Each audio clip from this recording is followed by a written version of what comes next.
Hey, welcome everybody to Pro Mindset Podcast. I'm Craig Domann. I'm your host today. And my guest today is Allister Frost. Allister, welcome to Pro Mindset. Thank you for having me. I'm so excited to talk about future-ready mindset and all the stuff that I get really buzzy about. Okay, so Allister and I are not in the same time zone. He's in the UK. I think we're about 8 hours difference, something like that. Allister is a future-ready mindset thought leader, author, and speaker. And he works with business people that are struggling with keeping up with the constant, relentless change that we have in business and in life and in technology. So I want to just say, hey, today we're going to jump on a horse and we're going to ride it and see if we can stay on it with respect to understanding what future-ready mindset is. So why don't you share with us what it is? Right? In a nutshell, future-ready mindset is about putting in the work today so that your future, wherever that is, will be a little bit easier. I mean, that's in its essence, that's what it's about. There's a Chinese proverb, do you ever heard of this one? When's the best time to plant a tree? And the answer is 20 years ago or 30 years ago or something like that. If you want a tree, plant it 30 years ago. The second best time to plant a tree is today because, let's get on it now. And in a sense, that's what a future-ready mindset is. It's about recognizing that there are inevitable changes and challenges ahead of all of us. There are things that we can probably, if we sat down and thought about it, we probably know there are things that are going to change in our lives. There are many others that we cannot predict, we don't know about. And, in the spirit of control the controllables, you can ignore those for now. They'll hit you when they hit you. But there are many other things that are kind of predictable. I mean, AI is a good example. Everyone's discovering AI and thinking about it. And some people are on it, some people are ignoring it. But we all know, if we're honest, AI is probably going to be a thing in the future more than it is today. And it's probably going to have some bearing or utility to our lives. So you could look at that as an example, and that's the sort of thing that you might want to get ready for. So the future-ready mindset is not about becoming a predictive machine or having the ability to know what's coming. It's about thinking about what is most important to you in your life. There's a long, long list of things that we probably should be better at. Picking one thing and doing it. That in its essence is the simplest possible way of doing it. I had some fun recently. I was with some young people, and it's hard for people who are just entering the workforce, like future-ready mindset, what's going on? They're learning every day. Everything's new to them. There's a profound difference between those people and people who've been around the block for a few times and they've got a bit of experience. And you start to learn how things work and what's the right and wrong answers to questions, and you stop questioning things. You get used to it. You get that comfort zone thing going on. And so with these young people, I'm talking about, what's an example of a future-ready mindset? And they came up with these things. They said, well, maybe I should squeeze the toothpaste tube at the bottom end rather than in the middle. Because in the morning, if I squeeze it in the middle, then in the morning when I wake up, it's a little bit harder to get the toothpaste out. I think that was a brilliant example of a future-ready mindset in a very micro scale. It's about doing something today that will make your near future a little easier. Okay, so as a man, kids, wife, family, not single, no kids. What's your story? I'm married. I spent 20 years in the corporate world working hard. I have 2 kids. They're sort of kind of teenage grown up now. And I've been a speaker for 14 years now. I started off talking about digital marketing because that's what I did at Microsoft. I was sort of well known for being Microsoft's first ever head of digital marketing strategy. But actually, as time goes on, I'm less interested in the detail of how you do that stuff. And I'm more interested in helping people to keep up, because I've talked for years about, I've just been worried about this tsunami of obsolescence that I think it's approaching us. I genuinely do.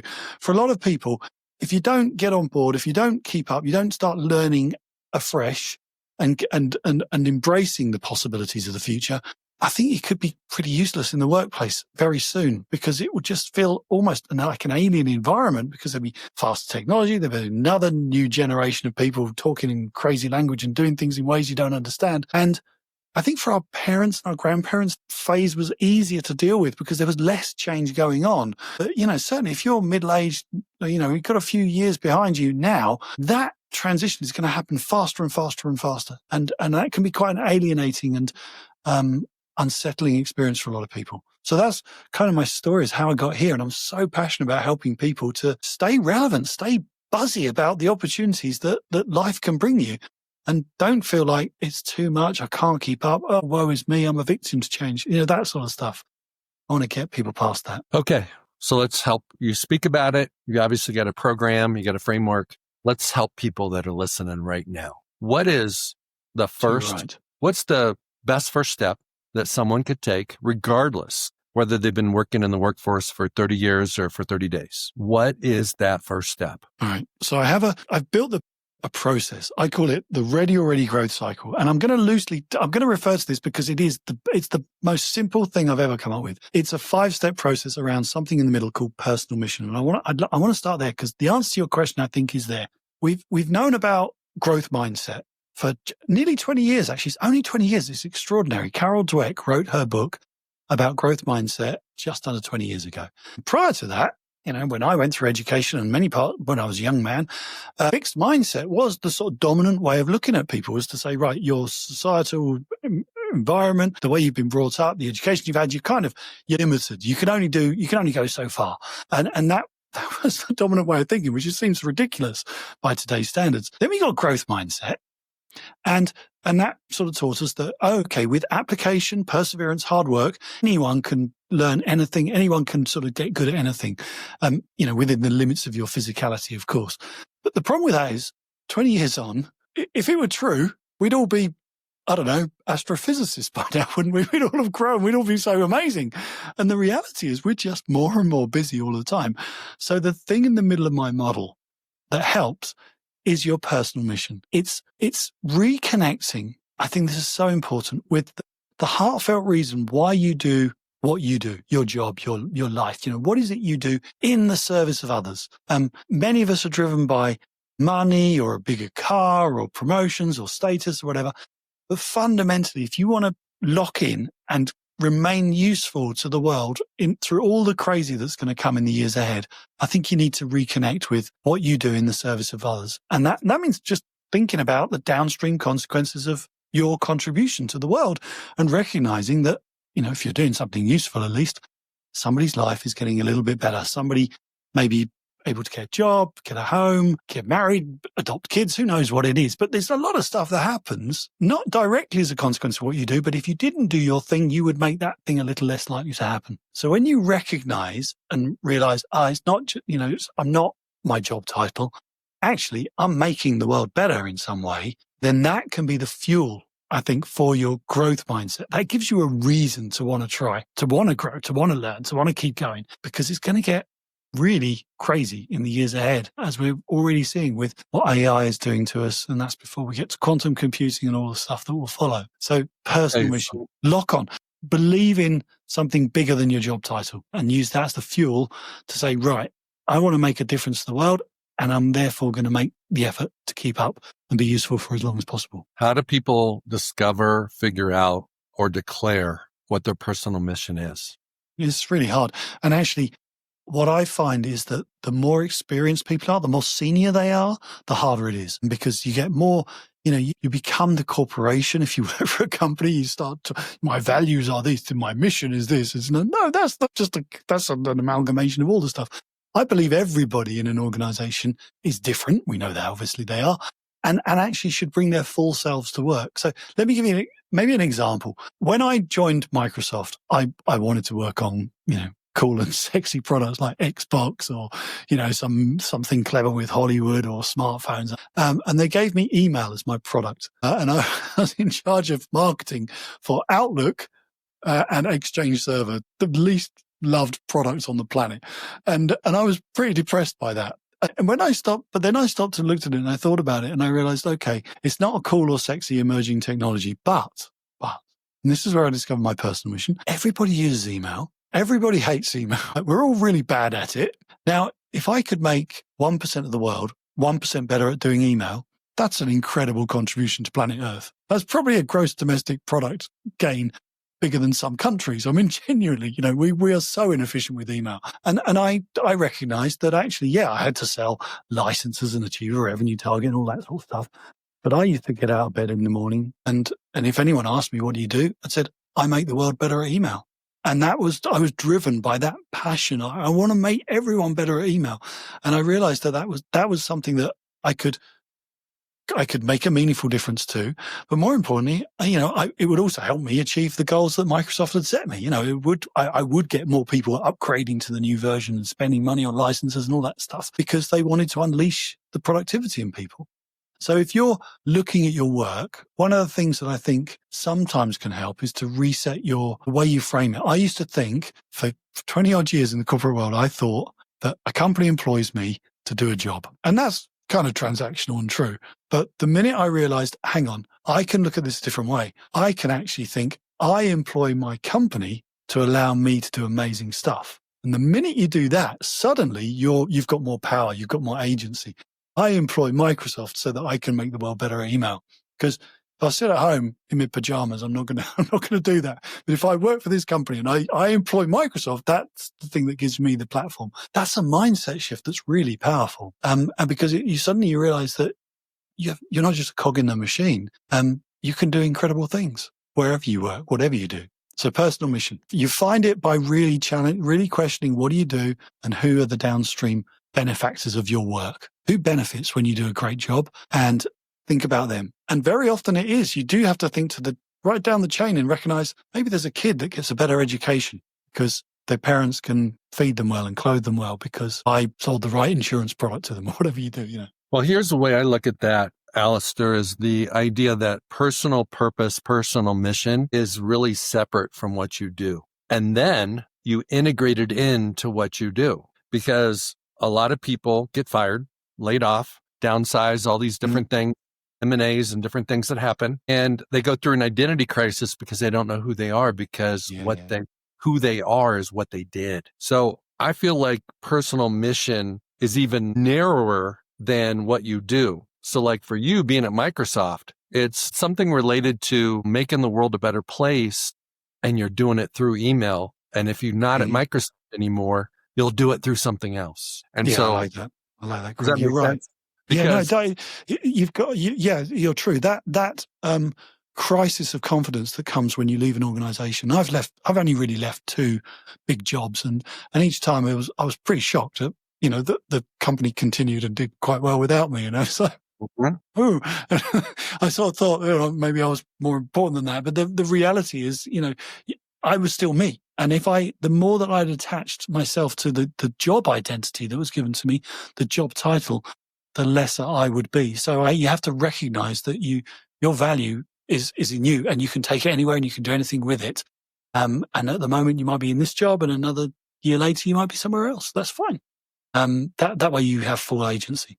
You're right. It's a very powerful thing. Yeah. So the way I look at confidence and belief is I draw a line of demarcation because confidence is about your skills and what you do, and belief is in who you are as a person. And if you get fired or you get laid off or you change positions or you get demoted, it doesn't change who you are and how you believe in yourself. It just may change your level of confidence in what you do. If you're put in a position where you're doing a way different set of skills, you may not be confident yet because you don't have the reps. You don't have the experience yet, right? So that moves us into belief. I know one of your core principles is self-belief.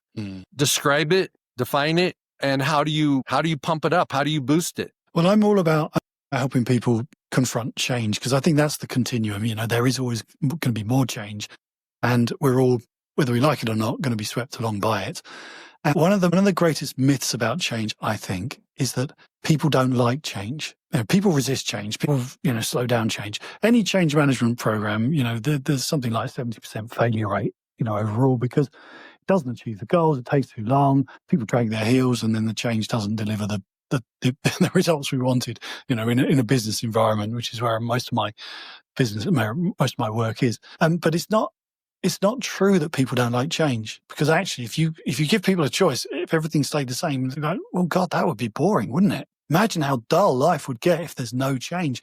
So people actually enjoy change. They enjoy the freshness and they enjoy, in a controlled way. But what they don't like is the loss that accompanies change, or the fear of loss that accompanies change. It's that their self-belief is knocked because they're like, I've got to where I am. No, I know these things. I'm good at this. And now you're taking that away. Now you're giving me a new system that I have to learn, or a new process, or there's a new department or whatever. And it's the loss, the fear of losing your friendship groups, of losing your status, your experience, of losing your the recognition of who you are. That's what people fear.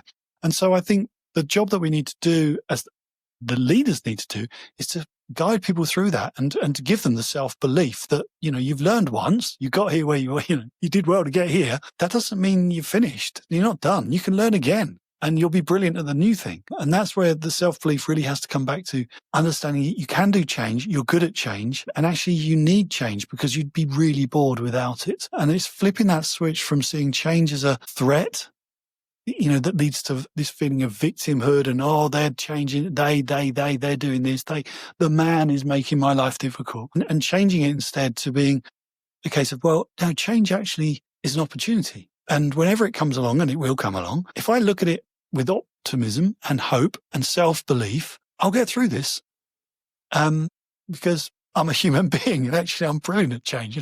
We're literally, biologically, we're the best creature on earth for change. That's why we're having talking through technology on the other side of the world. And, many other creatures are clambering around in trees. We're brilliant at change, literally wired for change. But for some reason, we allow this fear of the losses that accompany losing our established order that holds us back from making the jump. Just go for it, I say. How do you view fear of loss because of change? Because it's not the change itself that creates harm. It's the fear of it that paralyzes people. How do you coach people through that fear? Well, you have to just sort of break it down and say, well, what's the worst that could happen? And I think actually, I often use this image in some of my talks. I speak at a lot of conferences around the world. And I use a picture of just a silhouette of a guy jumping across a little gap. Nice, easy jump. Anyone could do it, pretty much. And it's basically that sort of is a symbol of what change is about. On one side of the cavern, you're where you are. It's your known world. It's your safety net. It's just, to some extent, it's your comfort zone as well. And then you've got a choice. Do you make the little jump? You can probably make the jump. You're not likely to fall down the gap and anything bad's going to happen to you. Or do you stay where you are? And the fear, it's that fear of, wow, what if it doesn't work out? What if it goes wrong? And so on. And that's what holds us back on one side of the jump. And we don't make it. The problem is, of course, that all the time we're in our comfort zone, doing things in a familiar way to us, the ways that got us to where we are, everything outside of that comfort zone, and I mean everything, is changing. It's being reinvented. There's a new competitors coming, there's a new way of doing it, there's a new technology that can take that away, there's a new. So staying where we are actually isn't an option. And that's how you try to tackle that fear, is to help people to recognize that arguably the worst thing you can do in most businesses is try to stand still. Because even if you're successful at that and you manage it for a few years, your competitors won't, your customers won't, the world will move on and you'll very quickly sort of seem out of date and less useful than you are today. So it's about taking that jump. And I think because of the fear of loss, we ascribe a sense of danger to some changes. I certainly did. I would have sleepless nights about, some IT system change or some new training thing that we had to do, whatever. When I look back on that stuff, it was never dangerous. No one was going to die. We were changing a Gantt chart, the timings on a Gantt chart or the colors on a spreadsheet. Let's get real. Most business decisions are pretty mediocre. They're quite dull, actually. But they feel really scary and dangerous at the time. But at worst, they are scary. That's it. And there's a profound difference between something that is dangerous, yeah, we shouldn't do that, and something that's scary. Something that's scary is something you just have to get over and confront that fear and recognize you can cope with it. So that's the difference. Look at change as a little bit scary at worst. What's the worst that can happen? The sky isn't going to fall in. If you make the leap, the worst case scenario is you get to the other side and you think, oh, actually, this is not better than where we were. We'll jump back. But at least we learned to jump. At least we learned that we can do it. And when we next have to make a change, we'll be a little bit better at it. Yeah, scary and fear kind of go together because most of the time they're not real. Dangerous is real. You can't jump out of an airplane without a parachute. I mean, there's just certain things. It's dangerous. If you do it, something bad's going to happen. But fear is different, When I listen to you talk about future-ready mindset, what keeps coming in my mind is the concept of change mindset. It's almost like that's what you're about, is change mindset and helping people understand how to navigate through change, how to maybe view change, how to embrace it. And, it's a little bit like the difference between maybe a lake and a pond versus a river. Future ready is jumping in the river and going where it's going to go and going with it and learning how to adapt. And, a still body of water, you don't have to, you're not going anywhere. Mm-hmm. But it might be actually easier, to go down a river than it is to tread water in a lake. Mm. But your whole, just, I'm not telling you anything other than what I'm receiving. Yeah, it's very interesting. That's a useful metaphor. Yeah, you're like a change expert. Well, look, it's about recognizing you have to come to terms with that this is the truth. And a lot of this comes from the transition that I made from, I started working for a traditional manufacturing company, brilliant company, Kimberly-Clark, makes, soft paper products and, all around the world. Brilliant company. Learned so much there. But a lot of that business was based on the principle of, if it ain't broke, don't fix it. Keep things the same, make them more efficient, reduce costs, increase prices, and we do that. It's kind of the same bathroom tissue we're using today as we were using 20 years ago when I was there. But then I went to Microsoft, and that's where Bill Gates at the time was telling everyone, today, if something works, it's obsolete. And that was such a profound difference for me. It really made me think again, because I'd grown up on if it ain't broke, don't fix it. So let's keep things the same. Let's just be so steady as we go. And the tech world looks at it and says, well, if something works today, it can already be done better. We know that. We just haven't figured it out yet because it moves so quickly. Someone somewhere in the world has figured out a better way to do this. They've figured out everything. I mean, literally everything. Every process, every tool, the way we're recording this podcast right now, it can all be done better, right? And that's not to criticize what we're doing, it's to recognize that there is always a better way. So it is about change mindset, but it's accepting that the world is moving so quickly now, you have to be prepared to try to improve something. But that's how I took that message. If it works today and it's obsolete, I have absolute permission, therefore, to change something today. I can improve something. I should look at my world. I should look at what I do. What could I do better? I can't change everything, but I should change something. And that's where really the difference between a change mindset is, we have to change. A future ready mindset gives you the agency. It says, I am the person who is best placed to make a difference to the world through the lens of my personal mission, because I really care about this thing.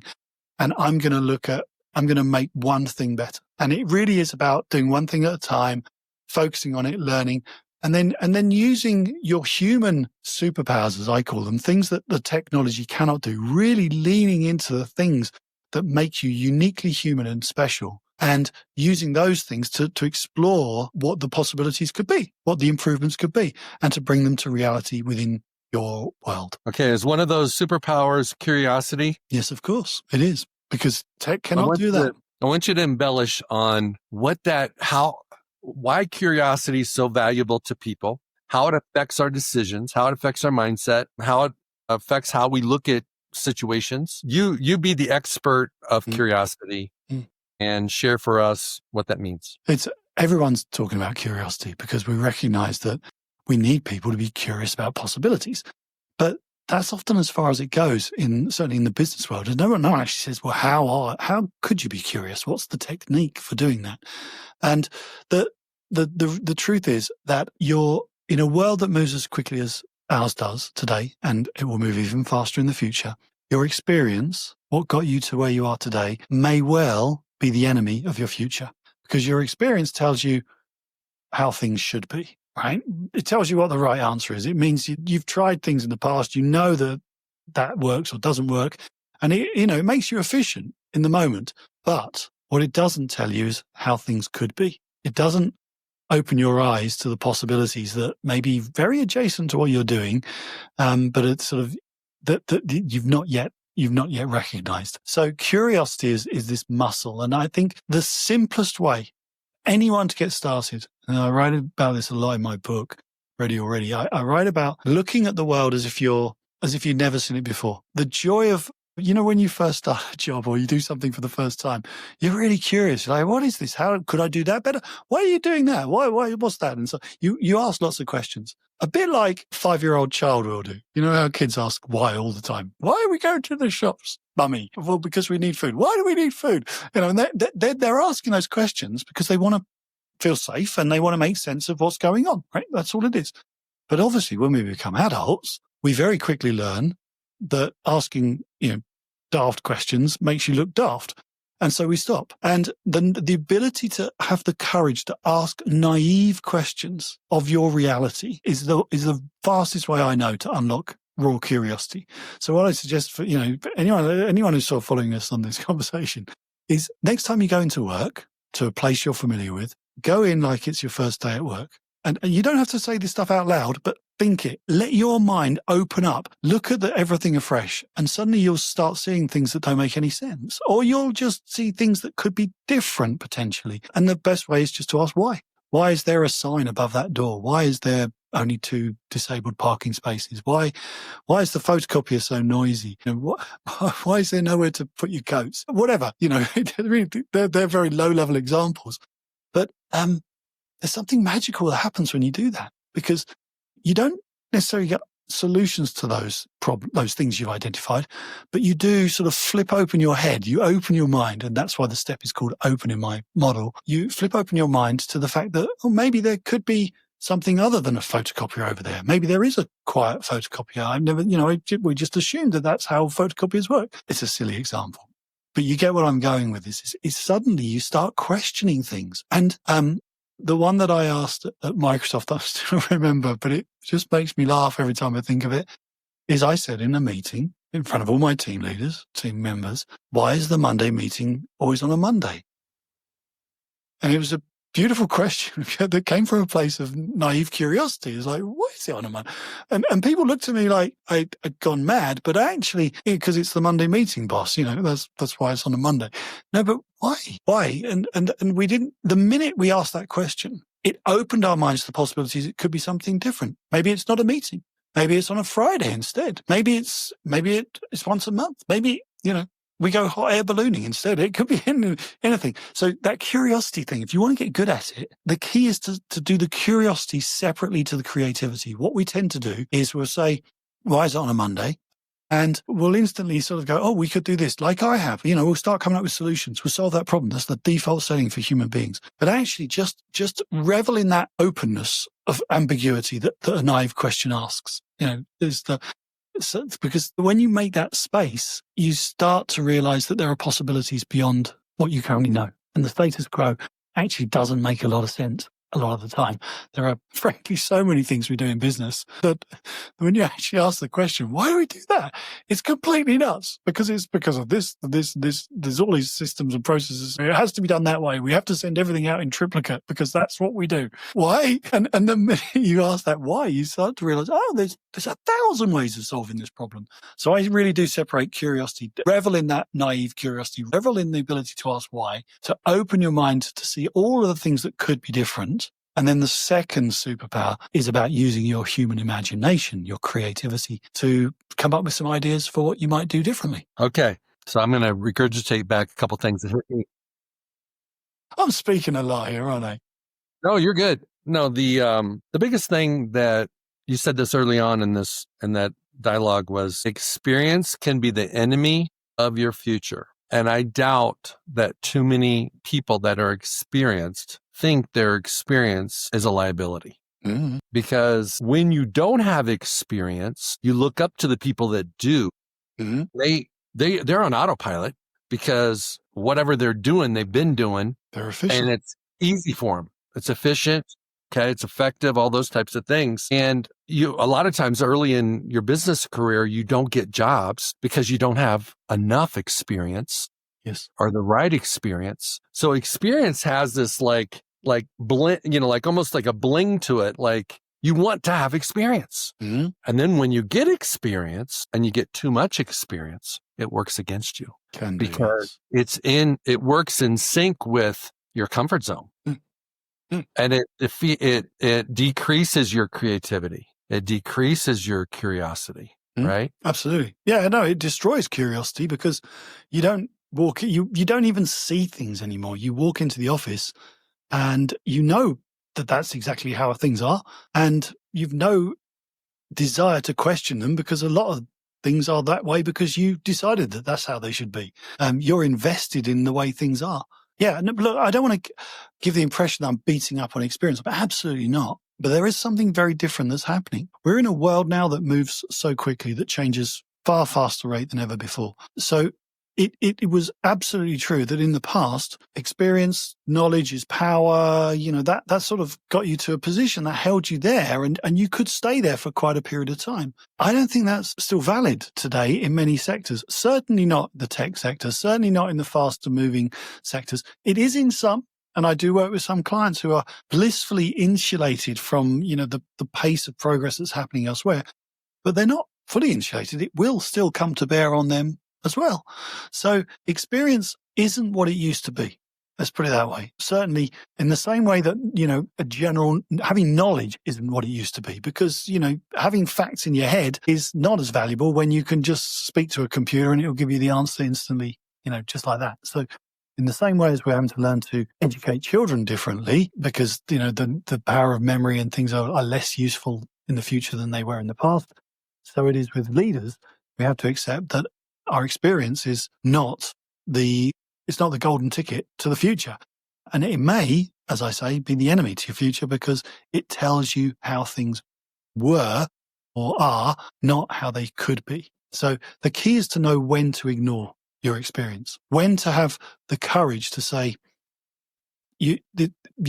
there's a possibility here that I'm out of date. Let's explore something else. And that takes a lot of humility from leaders. But it also gets them off the hook. Sorry, Craig. It also gets them off the hook. It's a wonderful thing because a lot of leaders are terrified because they're like, I don't know what's going on in the world. I can't keep up. I'm expected to tell my team members what's next and so on. Here's permission from me, if nobody else. You don't have to have all the answers. What you need to do is to create an environment where your team members can bring you the answers, can all feel invested in creating the future because you don't get better at understanding the future as you get more senior.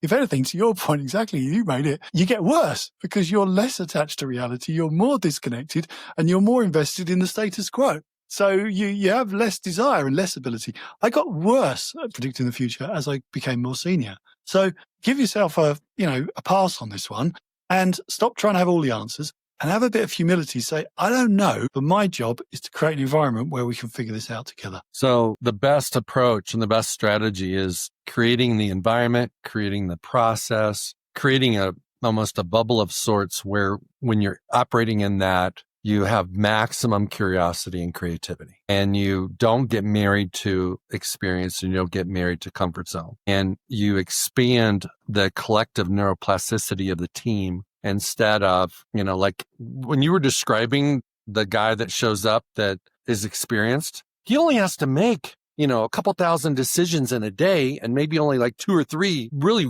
important ones. But if he was curious, there would be a lot more decisions because he'd be more open-minded. He would see things differently. He wouldn't be on autopilot. And so, it's almost like flying an airplane. It's really dope if you're a pilot and you can put it on autopilot. Because you can sip your coffee and let the plane fly itself, right? And that's not the way to go through life. And that's not the way to move up the ladder and business if you're on autopilot. Yeah, because it's a wonderful thing if tech is good at anything, it's autopilot. And anyone who's on autopilot, who's consistently thinking the same way, repeating patterns again and again, AI is pretty good at doing that stuff. And we're probably not going to need you for very long.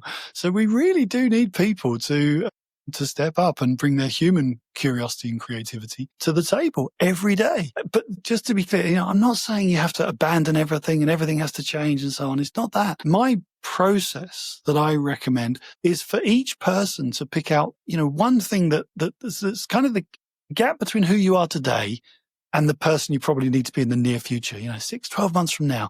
And we've all got a list, if we're honest. We may not have written it down, but there's things that we've been ignoring, books we've not read or podcasts we've subscribed to, but we haven't got around to listening to. All stuff that was going to make us better people, but we're just not quite nailed it yet. Well, get all that stuff, make a list and just pick one thing, because I'm not saying let's burn the farm and just reinvent everything. No, I'm saying pick one thing that you think is important and then put it through this process, learn about it, be curious, be creative, talk to people, which is my final superpower, is communicating really well with other people, because human to human communication can unlock incredible ideas and incredible possibilities, far more than, a person talking to a computer can. And go through that process yourself. And if everybody in an organization embraces that mindset, that they're pursuing something that matters to them, they're changing things because they can be improved, then collectively that adds up to a lot of small improvements, which, when you put it in all together, is a lot of big improvement. And that's what we want for organizations. You improve through, thousands of small improvements delivered on a daily, weekly, monthly basis, not these huge, arduous, exhausting change management programs that never achieve their goals. It's far better to empower people to do what they need to do to be ready for the future that they can see just ahead of them. And what I heard you say there was lots of micro changes add up eventually to a big change. Yeah. So my favorite question to ask clients actually is on a Friday, say, okay, hey, what do you know now that you didn't know last week? What have you learned this week? And it's a hard question because, of course, you don't necessarily keep a log. But when people sort of look blankly at me, it's like, well, it's a pretty regular week, really. And I think, okay, that's not good. You have to carve out a little time. There must be something that you read or looked at or something new you heard. If you've not got time for any of that, then we have to look at the priorities. And it really has to be a learning organization. And that's where the little improvements come from, because one person sees something relating to their job and they think, wonder if we could do that better. Wonder if we could use AI to remove some of the friction in this process. I wonder if we could get rid of the Monday meeting and instead to just do it over chat or something. I wonder if we could, and when everybody does that, suddenly you're reinventing the whole organization within a space of a few months, because everybody's up for it. Everybody's saying, yeah, things can improve. I have agency. I can improve things within my remit, and I'm going to go after it and make it happen. It's powerful stuff. Yeah, the power of one. You said pick one. Make a list. Might be in your mind, might be on paper, but pick one. And I think that is really the way you start momentum, is pick one, because one leads to another one, and so on and so forth. And that's how you effectuate real change. Yes, about focus. And there's a thing I'd add to that, because we can all make a list and we can all say, right, the one thing I think is most important to my future that's shouting to me most loudly is this. That's the thing. I really want to get my head around that. And we can go off and do it. But I've put a check step in the process that I write about in my book, because I used to have a boss who would come into meetings and he'd always have loads of ideas. He's like, I heard about this new thing over here. And we'd all be sort of scribbling down, well, we've got to do that. We've got to do that. We've got to do that. And it was exhausting. It was like, I liken it to, watching a dog in a room full of squirrels. He was just chasing all of these shiny objects, all this chasing squirrel stuff. What you need to do is recognize that sometimes the thing that you think is most important to your future today, when you start to get into it, you start to learn, you start to, play around with it and think and discover what it's really about. Actually, it turns out not to be the most important thing. It's easy to pick up the wrong shiny object. So I've got a step in there that says, once you've got your thing, learn all you can about it, off your own back, learn properly. Don't just go to AI and ask Google to give you the answers, because we're all getting lazy. No, read a book, go to a conference, speak to an expert, listen to a podcast, do something that really will immerse you in the subject, and you start to really hear interesting things from different people, and then choose your reaction to it. Choose whether it is your thing or not, your one thing. It's always worth doing that check step, because far too often there are so many things that we could do. The worst thing you can do is try to do lots of them. So we're ruling that out, because we've got this power of one thing. But secondly, it's make sure you got the right one, because if you've picked the wrong thing, you can lose a lot of time, a lot of cycles pursuing things. And it's like, do you remember when virtual reality headsets first came out? I remember that was like a thing, and I'd go to a lot of trade exhibitions and things like that, and you see them everywhere. All the stands would have these daft virtual reality experiences on them, because it was the latest, greatest thing. Well, of course, they were all crap, and they were all, none of them gave you a useful experience, but they were shiny objects that people thought, we can do this. And you go to any trade exhibition, you'll see shiny objects everywhere. People have like, are we going to do this to look cool and different? And I want people to avoid those moments so that they think about something properly before you go all in on it, because life's short. Don't waste time chasing the wrong squirrel. I simplify that. Check step is what, why, and impact. And you pick your one thing. That's the what. And then you have to have a purpose behind it. It's got to be in alignment with who you are and what you're trying to accomplish and what you're trying to change. And then how does it show up? What's the impact? And if you're not getting the right impact, you got the wrong thing. And I think the driver is, it's not on the thing we want to change. It's on the impact that we want to make, whether it's on our health or whether it's on our finances or whether it's on our time, whatever it is. There's a zillion different things. It's the impact. And impact is almost synonymous with change because there's no impact without change. Yeah, nice. I like that. It's true. There are many ways of looking at this. As long as you're thinking about it, as long as you're not just knee-jerking from one thing to the next or doing robotically what the boss or what you see somebody else doing, as long as you're thinking for yourself, I think you've got a huge head start on a lot of people. It really is that simple. And what people like you and me, what we try to do is give people a framework to do it so they can get started and then hopefully stick at it. Because if you have a go and you learn and you get better at it, you're going to progress so much quicker than anybody else. It's really powerful when you find a system that works for you and you just keep going at it again and again and again. I'm in my mid-50s now, and I get pretty sad because I think, how many more years can I stay in this world of work and be useful and valuable and more people listen to me? But again, that for my life stage, that's what drives me. As I just want to stay relevant. I want to be useful to people. I want to help. And that begins by accepting that, I don't have all the answers, but I'm sure as hell going to work really hard to try to find something if I can. I think once you hit 50, the guy looking back at you in the mirror in the morning when you're brushing your teeth doesn't look like he used to look. But the fire inside can be burning hotter than ever. And you get to decide, are you going to play the inside game or the outside game? The outside game is what you look like. It's what you think other people think of you. The inside game is, just you following your purpose, following that personal mission, being in alignment with that and not really caring what people think. Yeah. There's a wonderful thing that happens in that maturity stage. It's a cycle of life, isn't it? We start off as teenagers and we think we can rebel and be unique and special and everything else. And then we get into the workforce and we're sort of molded into this thing and we have to sort of comply and do all of the things so we can get a home and pay the bills and, work our way up the ladder. And there is something rather majestic that comes with maturity, admittedly, with a degree of life security, financial security and familiarity with how things work. That means you can sort of finally say, hang on a minute, I don't need to play that game if I don't want to play that game.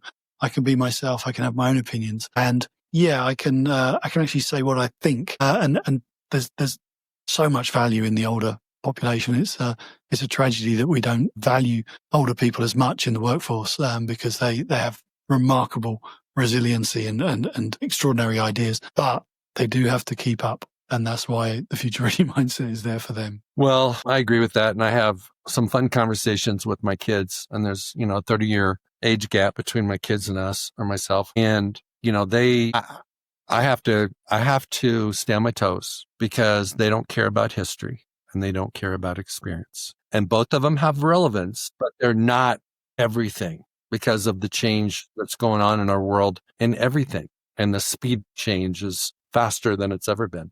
Okay, before we wrap up, you've already touched on some of this, but I want you to package it, put a bow on it, and deliver it to our audience, which is your ready already growth cycle. Mm-hmm. And I want you to just kind of give us the best explanation of what it is, how you created it, and what kind of impact people are going to see if they use it. All right. So I came about this thing. I've had various models over the years, and I've simplified it and simplified it and simplified it again. I don't want people spending time trying to learn a new complicated process because I want them to get on with living their lives and, because it moves too quickly. So I've created a process that's the distillation of the things that I did and I think my team and I, did together over the years at Microsoft and in other places, from what I've learned from other people, it is the simplest way that I know for people to get unstuck at work and to come up with fresh ideas and to feel re-energized by the possibilities of the future. And so it is a 5-step process that is a simple cycle, already growth cycle, as I call it, built around the center, which is your personal mission. So we talked about personal mission. That's the heartfelt reason why you do the job that you do in the service of others. So it's really valuing and identifying the difference you make to other people's lives, not just your colleagues, but, downstream, get that. And if that's something that you can feel excited about and you can care about, then you're ready to start. Then you've got 5 steps around the outside, which are is identify the gap between who you are today and who you need to become. Make a list of the things that you need to know that you need to be a little bit better at in the near future. Just write a long list. There'll be loads of them. Some will be about your family. Some will be about life. Some will be about your work, but write them all down. And then pick the one thing that really sings to you most loudly, the thing that you can't put off any longer. You've got to get started. Then you go to react, you learn all you can about it and learn creatively, learn in imaginative ways. It really doesn't take much to know a bit more about a subject than your colleagues at work. So, you'll quickly become an expert in this thing. But learn enough to sort of make the decision, is this thing relevant to my future or not? Do I want to go forward with it? If you do, carry on. If you don't, just go back to your follow list and pick the next thing that's talking to you. Don't waste time chasing the wrong thing. And then you employ the 3 human superpowers that technology, AI, large language models can never do as well as your brilliant biological brain. And that is looking at that thing with naive curiosity. So asking why a lot and really are seeing the possibilities for your current status quo, how you might change it. Really look at it with absolute curiosity so that you start to open up opportunities in your mind. Then you use your human creativity to have bigger ideas than you believe are possible, to go bold, to be really optimistic, to ignore the constraints of budget and reality to some extent, but to just dream a bit, dream about how good this thing could be. The problem with creativity is that breakthrough creativity is never concerned with outside validation, right? But the problem we have with most creativity is we filter it and we censor it ourselves. We have an idea and we think, well, the boss would never agree to that. And we kill it ourselves. We kill our own ideas. Crazy. So this process of saying, no, just indulge those ideas, goes on those flights of fancy. It's fine. You don't have to have a good idea. You just have to have something big on something to start with. And then the third superpower is where you get a few of your friends, a few friendly faces from work or people you trust, and you share what you've been doing. Tell them the steps that you've gone through in the cycle and say, I've got this idea. I think there's something here, but it's a bit rubbish. Can you help me? And the key thing is that those people need to understand the rules of the game. They need to say yes and not because or no but. They need to be additive and constructive and try to help find ways to make your ideas into something that's practical and realistic. And then you can shift from, this sort of what if phase into, well, let's try. And then you can go to the boss to get the budget or whatever you have to do in your world to make that thing a reality. And that's the 5 steps of the process. And then you go back to your list, you put a few new things on there and you pick another one and you go again and you go again, and you go again. It basically is a process that means you can never feel stuck at work. You're always exploring one thing that might be useful to your future. Some will be great, some will be duds, that's life, but you're always trying, you're always chasing, and you're always trying to stretch yourself and grow and learn. The impact that it has on people is it frees them up from feeling trapped, from feeling like they can't be useful in the future, that change is happening to them rather than by them. And that's a really profound change for a lot of people. That's fantastic. Hang on one second. That is awesome, bro. That is awesome. I was processing your process while you were speaking, and I think it has a multiplicity of application. It can be applied to everything. It can be applied to personal growth. It can be to your health, non-business stuff. And then it can work applicable at work as well. Sure. It's applicable if you're an entrepreneur, if you're a coach, doesn't matter what you do. It could be a teacher at school. It's really identifying the gap. It's identifying the where you're at now from where you want to be and going to school, learning about it. Yeah. Walking through your superpowers. No, I love that. That is, I love frameworks. I love structures. I love processes. And in this interview today, I've learned, I probably don't know all the details, but I've learned your process. So that's your gift to me. Oh, It's my pleasure to share it as well. I do this because I genuinely want to help people to stay relevant and useful in the workplace. I've been lucky to go from a traditional business to a high-tech business and see the chasm between those two and the mindsets that exist there. And since then, last 14 years, I've worked with incredible companies around the world, and they're all on the spectrum of, how capable they are of coping with change. And I don't want anyone to get left behind in that, because I think, technology is not the be all and end all, but it's not going away. It's going to have some effect on us. And we need to be able to sort of approach our lives with the same energy and progressive thinking that technology is having on all of us.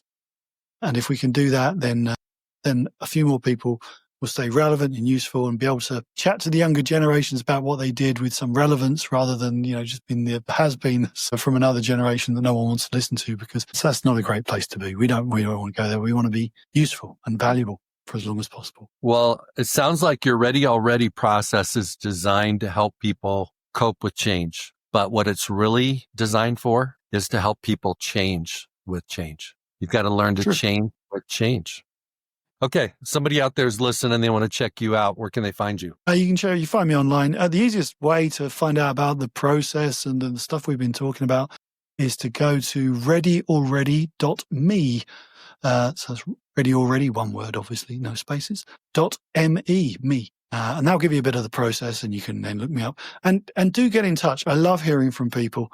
I love hearing their stories. And if I can help them along the way, I'll be very happy to do that. There you have it, Pro Mindset audience. We've got Allister Frost, Future Ready Mindset, Ready Already process. I want to thank you very much for being on today. I learned a lot. I enjoyed the conversation.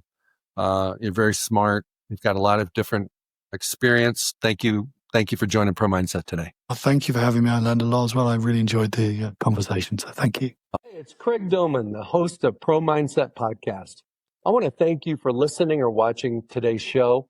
And you can catch us every week on the normal social media platforms like YouTube, Facebook, Instagram, and all the listening podcast platforms. I hope you enjoyed today's show. And more importantly, I hope you gained a pro mindset insight. Please be sure to rate and review Pro Mindset Podcast. And I look forward to catching up with you on our next show.